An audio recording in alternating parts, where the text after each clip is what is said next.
Hello students, आज आम दशम श्रेणी गोटे कविता करवा। बेसी गपसप करवानी, समय नबानी, कारण छुट्टी अधिका अधिका हो जाऊँगी। पाठ पढ़ार दिन कमी कमी कमी कमी आसूँ, परीक्षा पाखी पाखी आसूँ।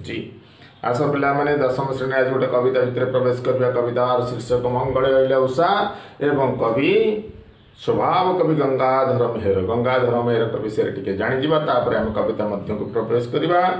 गंगाधर मेहर जन्म 1862 मसीह तिरोधान व मृत्यु होता 1926 मसीह।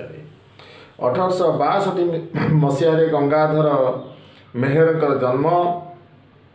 आधुनिक ओडिया काव्य जुगर अन्यतम कवि भाव में गंगाधर मेहर सुपरिचित, स्वभाव कवि भाव में सुपरिचित।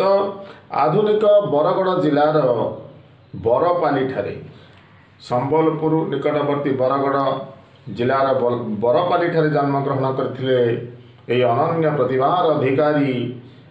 प्रतिभार अधिकारी स्वभाव कवि गंगाधर मेहर। पुरातन रे नूतनतार स्वाद भरीदबा तांको कवितार एक महान उद्देश्य। पुरातन भितर नूतनता को आनी प्रवेश करेगा, नूतनतार स्वाद भरीदबा तांको कवितार भितरी कथा उद्देश्य। कवि चातुरी संस्कृत साहित्यर काव्य नाटक यही सबूर अवलंबन रे ओडिया काव्य मन रचना करी अनेकत्र से निजर मौलिकता प्रतिपादित कर आक्षरिक भाव में संस्कृत को अनुवाद कर आनी नांती, निजर मौलिकता प्रतिपादन कर निजर काव्य कवितार प्रकृति को जीवंत सत्ता रूपे रूपायित कर स्वभाव कवि गंगाधर मेहर यही मंगले अइला उषा कवितार। ओडिया भाषा एवं ओडिशार स्वातंत्र्य को घेनी तांकर स्वाभिमानी कवि मानस झरी पड़ी अनेक क्षुद्र गीतिका, क्षुद्र कविता, अनेक काव्य। कवि गंगाधर मेहर साहित्य सृष्टि वास्तव में ओडिशा साहित्यर अमूल्य संपद। वास्तव जीवनर गभीर अनुभूति, परंपरा प्रति यथेष्ट सम्मान एवं प्रगतिशील आधुनिकता प्रति तांकर जो मोह मनरे जन्म लाभ करिथिला, जन्म नैथिला, सेइथिरु सृष्टि हेइछि तांकर काव्य कविता। तांकर श्रेष्ठ काव्य कविता गुड़िकर ना कहीदे।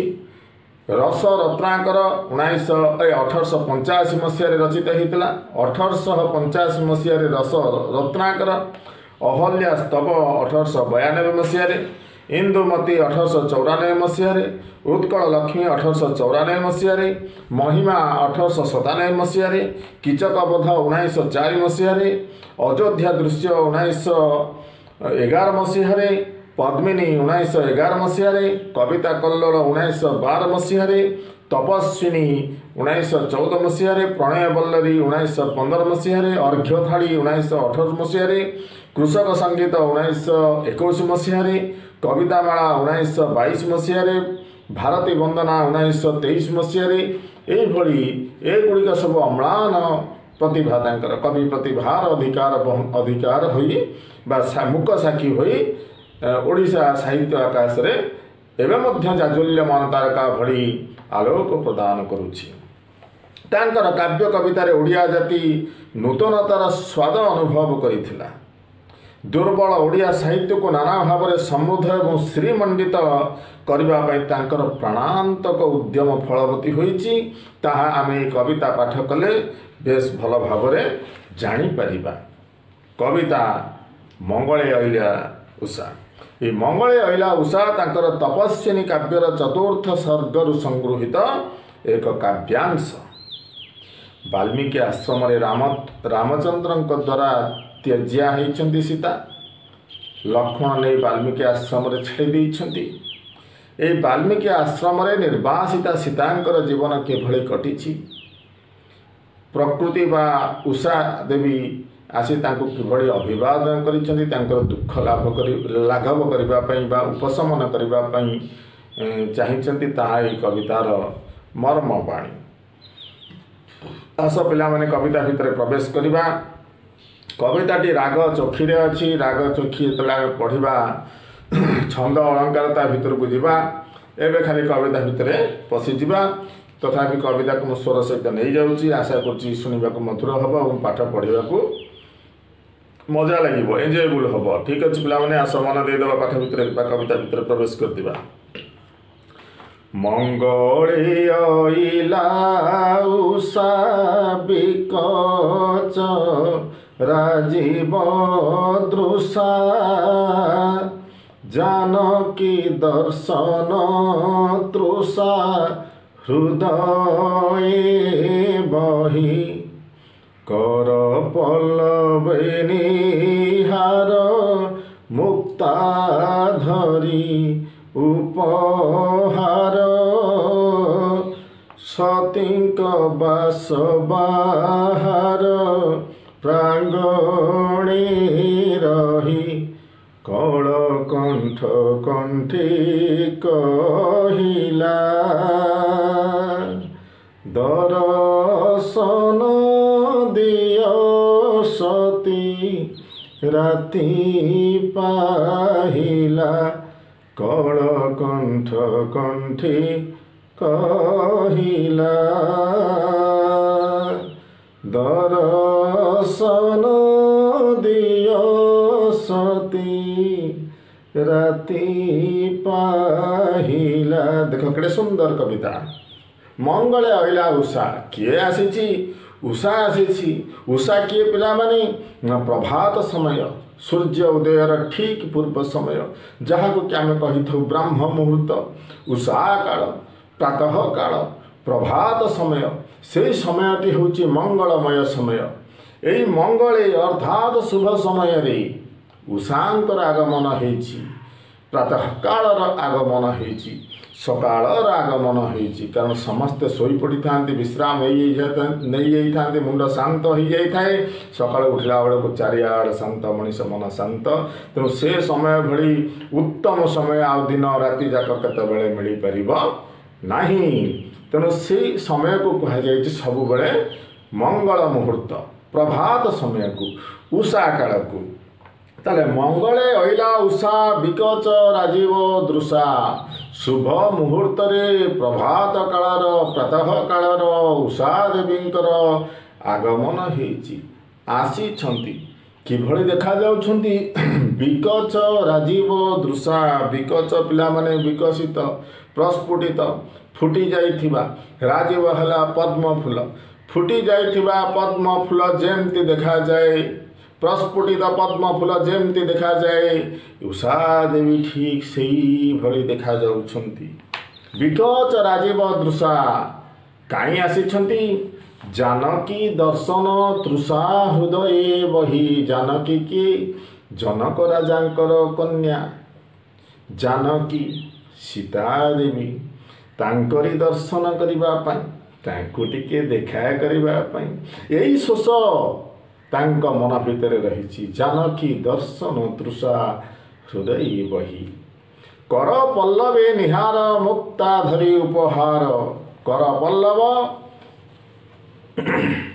पत्र कौलिया पल्लव है कौलिया पत्र गचर सब पत्र होता है कौलिया पत्र देखी कौलिया पत्र भली हाथ रे जड़े भल लोक को विशिष्ट लोक को देखा आसिले खाली हाथ में आसती किसी नहीं आसती उषा देवी कौन आनी ना गचर कौलिया पत्र रूपक हाथ रे निहार निहार है शिशिर शिशिर रूपक मुक्ता कारण जितेबले गचर कौलिया पत्र रे शिशिर बा काकर पड़ी थाए प्रातः समय रे से जो सकाळर आलोकता पड़े से गुड़िक मुक्ता भली झटकू थाए ताकू देख केड़े सुंदर भाव वर्णना करछंती स्वभाव कवि गंगाधर मेहर कर पल्लवे निहार मुक्ता धरी उपहार सतींक बास बाहार प्रांगणे रही सती सीतांक कथा पड़ी बास जो कुड़िया से रही ऋषि आश्रम रही तारी बाहर प्रांगण है अगणा बा पड़िया अपेक्षा कर उषा देवी सीता देवी आसिले सती सीता को मुझे दर्शन करी मो आखि की पवित्र करी कारण बड़ लोक भगवान को दर्शन कले आम काय मन सबकि आखि सबकि पवित्र हो जाए से उषा देवी आगमन होती ऋषि वाल्मीकि आश्रम कारण श्री वाल्मीकि आश्रम सीता देवी आश्रय नहीं आसी पहुँची जाइछि पुणी डाकुछि केमिति कलकंठ कंठे कहिला कलकंठ किए कोइली कोइलीर स्वर शुणिच पिला माने केड़े सुंदर लगे ना नहीं कोइलीर स्वर शुणा भारी मधुर लगे सकाଳେ जन शोई देखो उठ उठ उठ सी कौन कर ढाकी आमको लगे अरे कौन एमती कौन डाकुच गोटे राक्षस भाया राक्षस भाया डाकुच गोटे ताको देख ही सकाळ हेलेनी उठी जा ताले से आस्ते आस्ते उठिब ना नहीं सेमती कोइलीर कंठरे कलकंठ कंठे कहिला उषा कोइलीर कुहु कुहु कंठ भलिया सुललित स्वर रे मधुर स्वर रे कहिला दर्शन दिय सती राति पाहिला हे सती सीते राति पाहिलेनी मु आसीची मते टिके दर्शन दिय सीते हे सती मते टिके दर्शन दिय बुझिपार पिला माने आशा कर बुझीपार जा द्वितीय पद को अरुण कसाओ बास कुसुम कांति विकास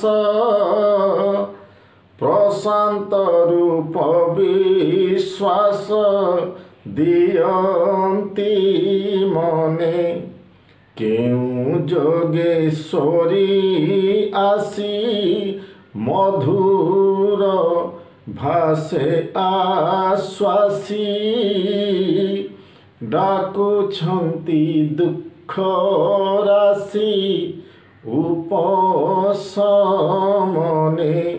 देवा पाई नव जीवन स्वर्ग की ओल्हाई छंती मर्त्य भुवन देवा पाई नव जीवन स्वर्ग की ओल्हाई छंती मर्त्य भुवन कौन है पिला मानी अरुण कषाय बास अरुण हेले सूर्य कषाय हला लाल रंग बास हला वस्त्र लाल रंगर पाट वस्त्र लाल रंगर पाट लुगा अरुण कषाय बास कुसुम कांति विकास सकाळ जेतेबेले फुलटीए फुटी जाए तार कांति तार सुंदरता जो देखा जाए उषा देवी से ही भली दृश्यमान होउछंती अरुण रंगर पाट वस्त्र पिंधि लाल रंगर पाट वस्त्र पिंधि सद्य प्रस्फुटित फूल भली तांकर शरीर सतेज देखा जाउछि प्रशांत रूप खूब शांत रूप रे आसिछंती एवं मनरे विश्वास जन्मे सीता देवी मनरे कौन नाई जड़े जोगीश्वरी रूप रे आसिछंती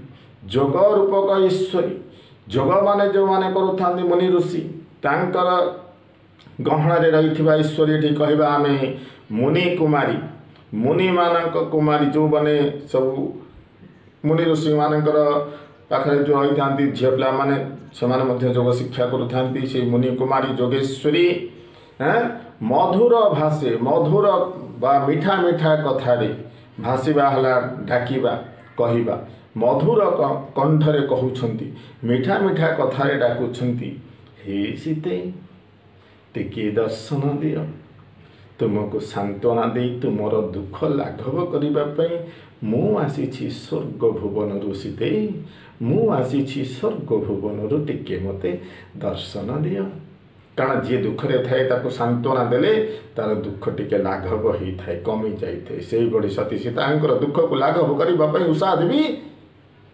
स्वर्गपुर मर्त्य धाम को ऋषि आश्रम को आगमन करिछंती सती सीतांक दर्शन करी तांकर दुख राशि को उपशमन करने लाघव करने कमे दवाई ठीक अच्छे बुझीपार पिला माने अरे बुझीपार ना नहीं कमेंट बॉक्स रे कहूथबो समीर संगीत गाए भ्रमर वीणा बजाए सुर ଅଭିନର୍ତ୍ତନେ ଥାଏ ଉଷା ନିର୍ଦ୍ଦେଶେ କୁମ୍ଭାଟୁଆ ହୋଇ ଭାଟ ଆରମ୍ଭିଲା ସ୍ତବ ପାଠ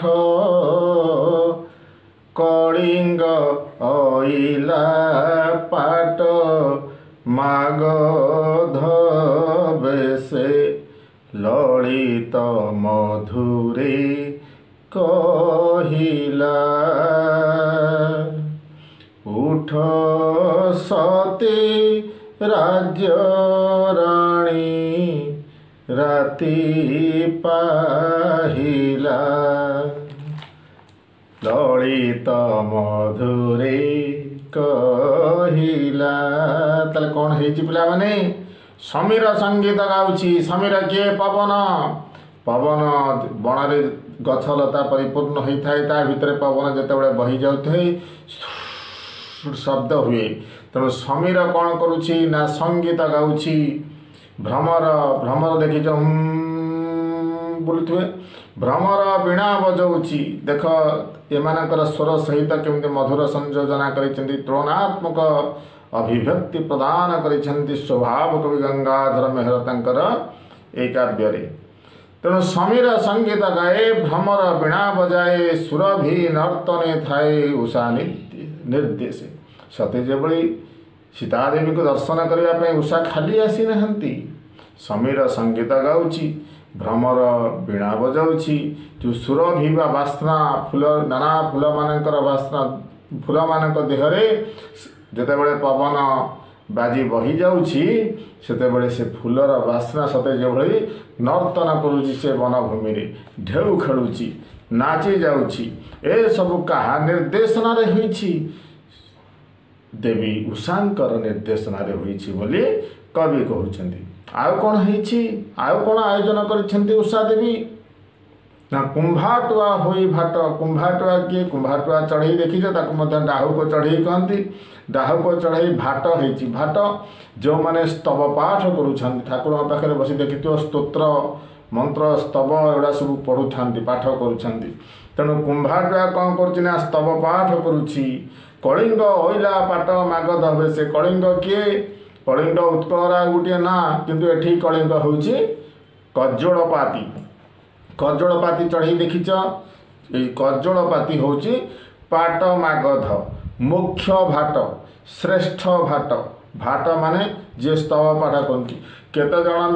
କେତେଜଣ ସ୍ତବ ପାଠ କରୁଛନ୍ତି ଏବଂ ତାଙ୍କ ଭିତରେ ଜଣେ ମୁଖିଆ। ସେଇ ମୁଖ୍ୟ ଭାଟ ହେଉଛି କଜୋଳପାତି ଚଢ଼େଇ ବା କଳିଙ୍ଗ। ସେହି ସମୟରେ ଏହିସବୁ ଆୟୋଜନକୁ ନେଇ ଉଷା ଦେବୀ ଆସି ସତୀ ସୀତାଙ୍କ ଆଶ୍ରମ ଆଗରେ କ'ଣ କହୁଛନ୍ତି? ଲଳିତ ମଧୁର ସ୍ୱରରେ, କଅଁଳିଆ ସ୍ୱରରେ, ସୁମଧୁର ସ୍ୱରରେ କହୁଛନ୍ତି, ଉଠ ସତୀ ରାଜ୍ୟ ରାଣୀ ରାତି ପାହିଲା। ହେ ରାଜ୍ୟର ସାମ୍ରାଜ୍ୟର ରାଣୀ, ହେ ସତୀ ରାତି ପାହିଲା, ଉଠ, ମୁଁ ଆସିଛି ତୁମ ଦର୍ଶନ ପାଇଁ, ମୋତେ ଟିକିଏ ଦର୍ଶନ ଦିଅ ସୀତେ, ମୋତେ ଟିକିଏ ଦର୍ଶନ ଦିଅ। ଯିବା ପରବର୍ତ୍ତୀ ପଦକୁ। ମୁନି ମୁଖ ବେଦସ୍ୱନ ପୂର୍ଣ୍ଣ କଲା ଶ୍ୟାମବନ, ଉଠିଲା ଭେଦି ଗଗନ ଉଚ୍ଚ ଓଙ୍କାର।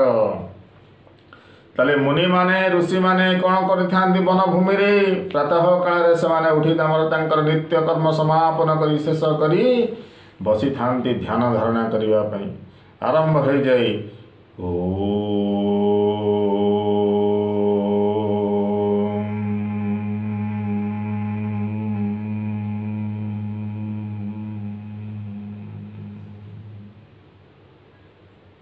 ଏଭଳି ଭାବରେ ଓଙ୍କାର ଧ୍ୱନି ଚାଲିଥାଏ। ଗୋଟିଏ ତ ଆଶ୍ରମ ନାହିଁ, ଶହ ଶହ ଆଶ୍ରମ, ହଜାର ହଜାର ଆଶ୍ରମ ସେ ବନ ପ୍ରଦେଶରେ ଥିବ। ସବୁ ମୁନି ଋଷିମାନଙ୍କର ସେଇ ଗୋଟିଏ କାର୍ଯ୍ୟ ସେଇ ଗୋଟିଏ ସମୟରେ ହେଉଥିବ, କାରଣ ତାହା ଅତି ମଙ୍ଗଳ ମୁହୂର୍ତ୍ତ, ପ୍ରାତଃ କାଳ, ପ୍ରଭାତ ସମୟ, ମଙ୍ଗଳ ମୁହୂର୍ତ୍ତ, ଶୁଭ ମୁହୂର୍ତ୍ତ। ମୁନି ମୁଖ ବେଦସ୍ୱନ ପୂର୍ଣ୍ଣ କଲା ଶ୍ୟାମ ବନ। ଏଇ ଶ୍ୟାମ ବା ସବୁଜ ବନଭୂମିକୁ कौन पूर्ण कला मुनिमानंकर मुखर उच्चारित वेद ध्वनि वेद मंत्र मान उठिला भेदी गगन उच्च ओंकार এই বনভূমি কি খালি ভেদ করে নাহি সেই বেদ স্বন সেই বেদ স্বনর একাক্ষর ওঙ্কার বনভূমি কু ভেদ করি গগন হলা আকাশ আকাশ যায় উঠিগলা এই কথা বর্ণনা করা যাইছে। বৈকুণ্ঠে দেই দ্রুপদী অনন্ত শ্রুতি কি গতি বিহিলা কি সরস্বতী বীণা ঝঙ্କାର বৈকুণ্ঠ विष्णुक भुवन विष्णुक निवास जोठारे महाविष्णु अवस्थान करिसेंती सेही स्थान को कहा जाए वैकुंठ। यही वनभूमि मुनिमुखंकर वेदस्वन ऊपर को उठी स्वर्ग गमन करी सते जेपरी वैकुंठ भुवन रे जाई प्रवेश कला। वैकुंठे देई त्रुपति त्रुपति अर्थात तृप्ति शांति संतुष्टता अनंत श्रुति की गति अनंत किए से पिला माने वासुकी भगवान का मुंड ऊपर थाई नहीं तारी कानरे श्रुति हला कर्ण तारी कानरे जाइए मुनिमुख वेद सुन वनभूमि को भेद करी आकाश आकाश आकाश को गति करी वैकुंठ भुवन रे थिबा अनंतर कर्णरे प्रवेश कला एवं ताकू शांत करदेला है। यार स्वर सहित यही ओंकार स्वर को कवि कहउछंती सते जेपरी सरस्वतींकर वीणा झंकार भଳି अति सुंदर लगुछि। एई मुनि ऋषि मानकर वेदस्वन ए मुनि ऋषि मानकर ओंकार शब्द सरस्वतींकर वीणा झंकार सहित समान बोली वर्णना करिसेंती तुलना करिसेंती। स्वभाव कवि गंगाधर मेहर बेलू बेल वन उज्ज्वल देखिथिव काली अंधार समय सेटा प्रातः काल उषा समय तापर धीरे धीरे सूर्य आसवे खरा तेज बढ़ी बढ़ी जीव वन आस्ते आस्ते आस्ते आस्ते अधिक अधिक आलोकित हुई जीव से समय देखिच ना शौच अलसुआ भाया 7 8 9 उठ भोर उठ ब्राह्म मुहूर्त हूँ सबुठ भल समय से समय उठी नित्यकर्म सारी टिके ना पाठ पढ़ारे बस पढ़ पाठ पूरा पूरी मन रही बुझीपार। हाँ बेलू बेल वन उज्ज्वल मंत्र बड़े जेन्हे बढ़ी आसला बड़ मंत्र जप कले देहरे बल बढ़ी जाए। ये सेमती उषा काल टिके टिके गला पर दिनर आगमन होउची वन उज्ज्वल देखा जाउची ताकू कवि तुलना करिसेंती कोन ना मुनि ऋषि माने मंत्र जप कले तो सते जेमती वन भूमिर बल बढ़ी गला बल पळे आसला सेति पई एते उज्ज्वल देखागला। ठीक अच्छी एकाले ब्रह्मचारिणी अनुकंपा तपस्विनी आसी जनक नंदिनी पासे गंभीरे एकाले यही समय ठीक यही समय कौन होइछि ना ब्रह्मचारिणी आश्रम बासी कन्या जो मैंने सब रही से जड़े आश्रम कन्या ता ना हूँ अनुकंपा अनुकंपा से कौन कहूँ आसी जनक नंदिनी जनक राजांकर कन्या जनक नंदिनी सती सीता तांकर पाखरे गंभीर भाव ठिया है गला किसी अनुकंपा ऋषि आश्रम जड़े तपस्विनी अनुकंपा आसी सीता देवी पाखरे गंभीर भाव नीरव भाव ठिया है गला। बोइले उठ बैदेही उषा सुकुमार देही आसीछि दर्शन दे तोष विधि कौन कहते अनुकंपा हे देवी सीते उठ उषा देवी आसीछंती तांकु टिके दर्शन दियो हे वैदेही हे विदेह राज्यर कन्या हे वैदेही उषा देवी आसीछंती तुमर दर्शन करिबा पई तुमे बे उठी पड़ देवी उठी पड़ आउ तेणे कौन है आश्रम पाखरे बही जाइथिबा तमसा नदी ତମସା ରହିଛି ଅନାଇ କୋଳ କରି ଥରେ ସୁଖ ପାଇବା ପାଇଁ, କୋଳ କରି ଥରେ ସୁଖ ଲଭିବା ପାଇଁ। ଉଷାଙ୍କୁ ଟିକେ ଦର୍ଶନ ଦିଅ, ଉଷାଙ୍କ ମନକୁ ଟିକେ ସାନ୍ତ୍ୱନା ଦିଅ, ଉଷାଙ୍କୁ ଟିକେ ଆଶ୍ୱାସନା ଦିଅ, ଉଷାଙ୍କ ଜୀବନକୁ ଧନ୍ୟ ଦିଅ। କାରଣ ଏ ଉଷା ଦେବୀ ତୁମକୁ ସାନ୍ତ୍ୱନା ଦେବା ପାଇଁ ଆସିଛନ୍ତି, ତୁମକୁ ଦର୍ଶନ କରିବା ପାଇଁ ଆସିଛନ୍ତି। ତୁମେ ତାଙ୍କୁ ଦର୍ଶନ ଦେଇଦେଲେ ତାଙ୍କ ଜୀବନ ଧନ୍ୟ ହେଇଯିବ। ତାପରେ ଆମେ ଆଶ୍ରମ ପାର୍ଶ୍ୱବର୍ତ୍ତୀ ତମସା ନଦୀକି ଯିବା ସ୍ନାନ କରିବା ପାଇଁ। ତମସା ମଧ୍ୟ ତୁମକୁ ଅନେଇ ରହିଛି। ଆମେ ତମସାର ଅଙ୍କରେ ତମସାର କୂଳରେ ପ୍ରବେଶ କରିଗଲେ ତମସା ଆମକୁ ଆଲିଙ୍ଗନ କରିବ। ତୁମକୁ ଆଲିଙ୍ଗନ କରି ତମସା ମଧ୍ୟ ଟିକେ ସନ୍ତୁଷ୍ଟ, ସୁଖ ଖୁସି ଲାଭ କରିବ। ଉଠ ହେ ବୈଦେହୀ, ହେ ବିଦେହର କନ୍ୟା, ହେ ସତୀ ସୀତା ଦେବୀ, ଉଠିଯାଅ। ବୁଝିପାରୁଛ? ପଦ୍ମିନୀ ହୃଦ ଶିଶିର ବିନ୍ଦୁରେ ଖର ରଶ୍ମିର ପ୍ରତିବିମ୍ବ ପରି ବୀର ରାମ ମୂରତି। ଶୋକ ଜର୍ଜରିତ ଚିତ୍ତ ଫଳକେ କରି ଚିତ୍ରିତ। ହେଲେ ଆସନୁତ୍ଥିତ ଜାନକୀ ସତୀ। ନମି ଅନୁକମ୍ପା ପୟରେ ବନ୍ଦିଲେ ଉଷାର ପଦ ସବିନୟରେ।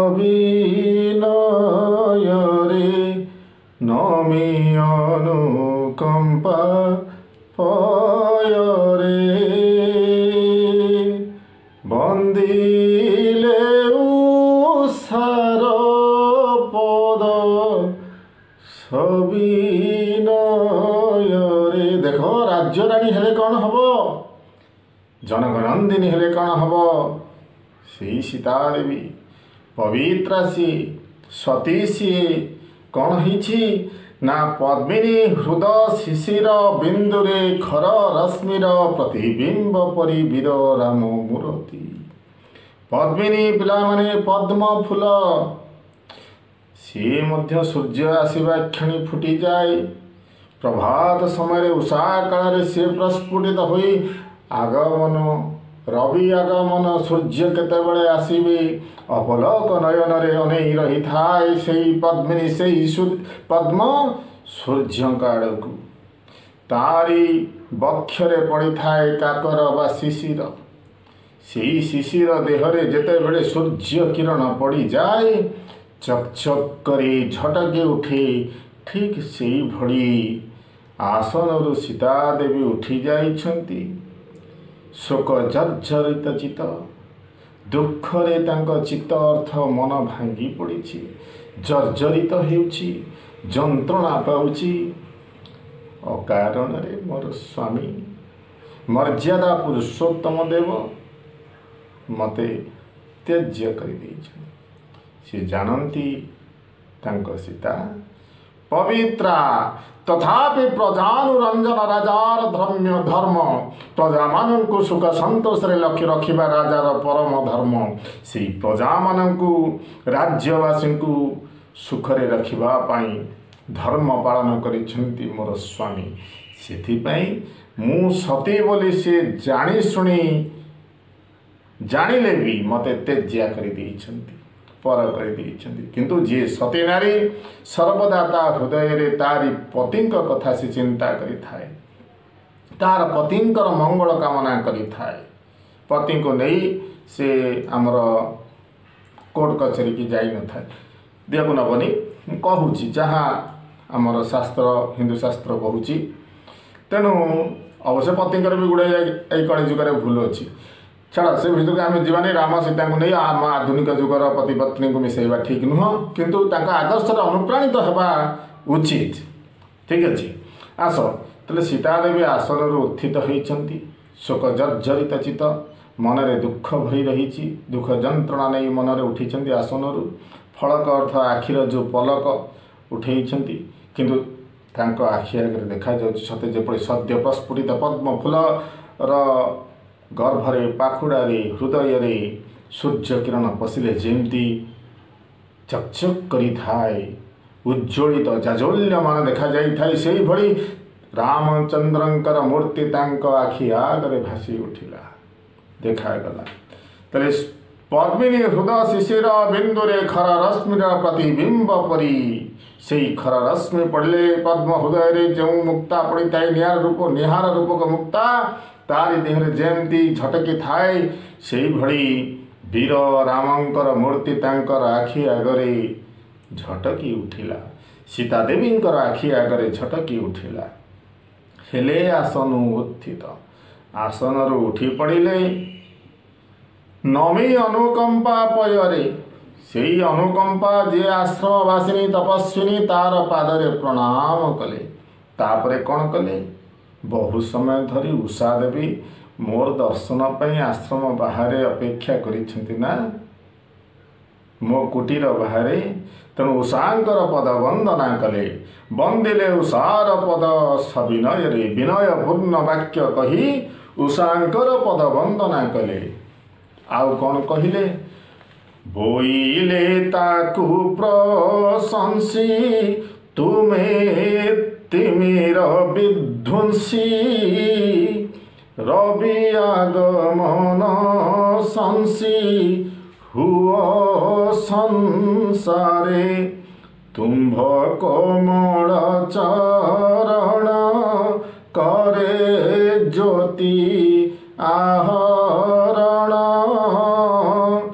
तही जाऊछि शरण दृढ़ आसारे शुभ्र सौरभ रसिके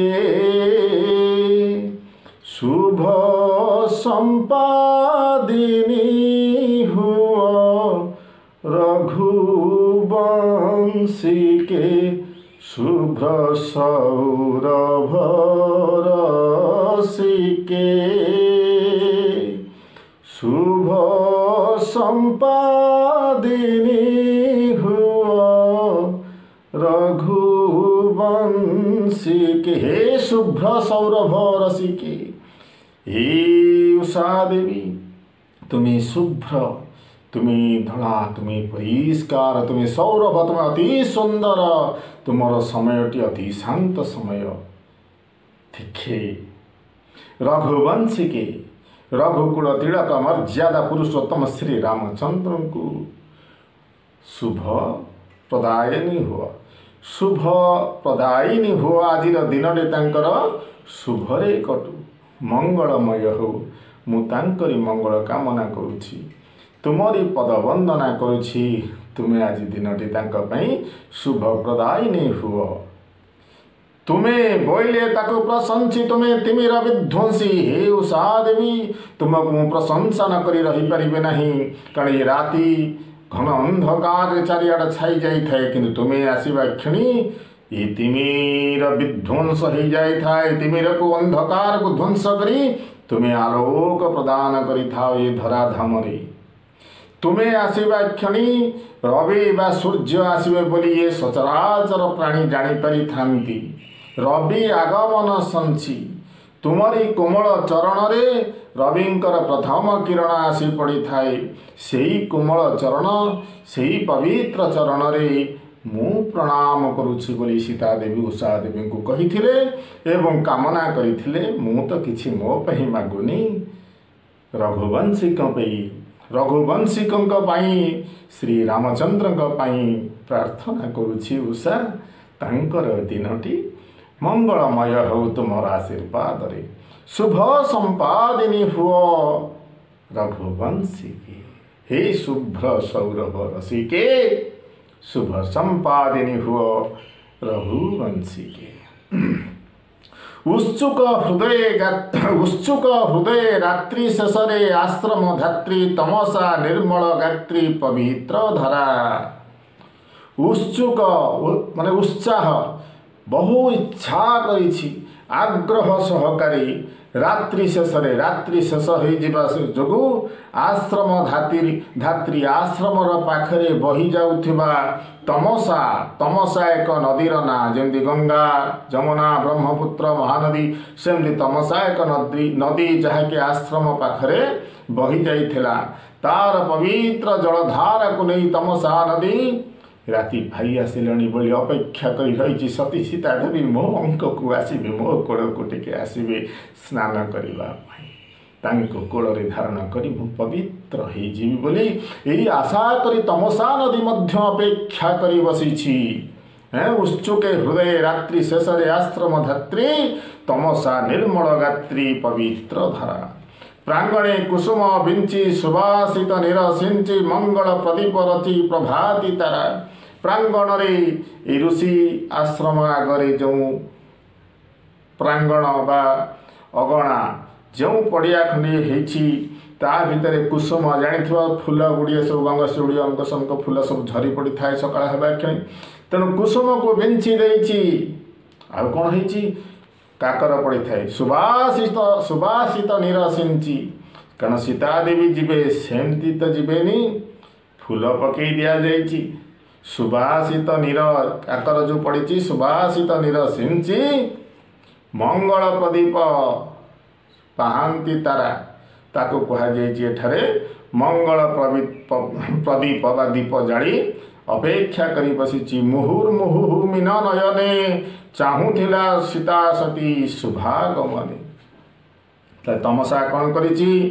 ना कुसुम बिंची देइछि सुबासित निरसिंची देइछि मंगल प्रदीप जाली देइछि एवं सती सीता देवी आगमन को मुहुर्मुहु आखिरे मीन नयन रे चाही रही केतेबेले सती सीता मोहं करे विराजमान करिवे उठजु तापस कन्या गणक आधार वन्या प्लावने जगत धन्य सती रतन उठज हला ऋषि आश्रम बा ऋषि आश्रम जो कुड़िया तापस कन्या तपस्विनी मानकर सबु तपस्विनी एका बेले के सती सीतांक गहन रे माड़ी आसुछंती कुआड़ी की तमसा नदी आड़कू स्नान करिबा पई शरीर को तमसार पवित्र जल रे धोई पवित्र करिबा पई उठो जो तापस कन्या गणंक आदर वन्या प्लावने जगत धन्य हे जगत धन्य हे गला कहीं सती मानकर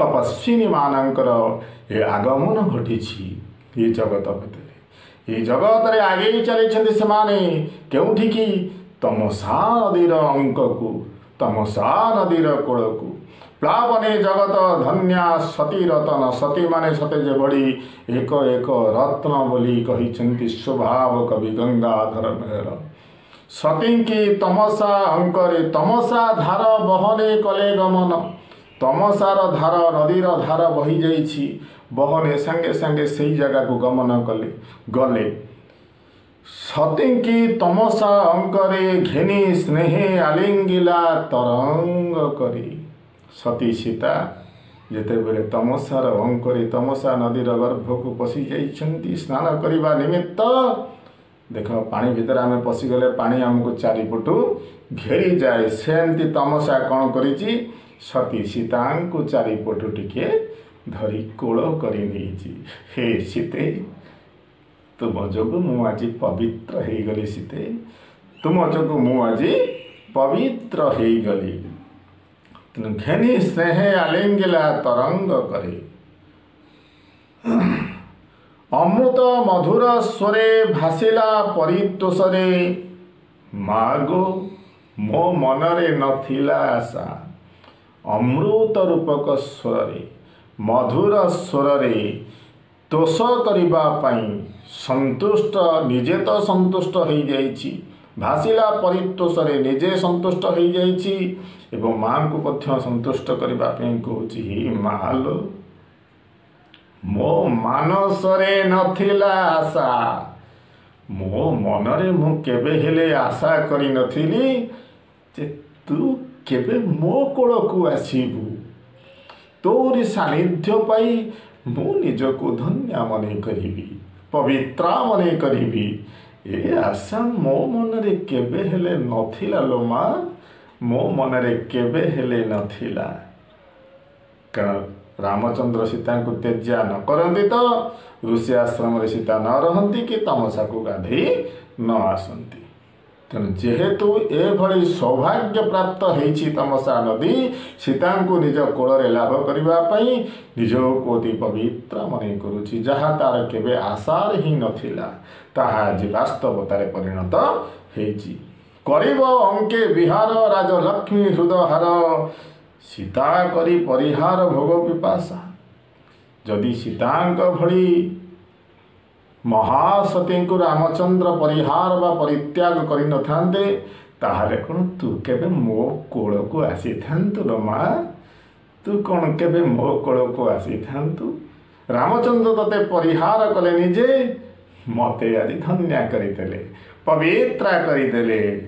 भाग्यवती मते संसारे बोलिबे तो जोगु एका पर संसारे। हे सती तो जोगु ये संसार रे समस्ते मते कहिबे तमसा भाग्यवती।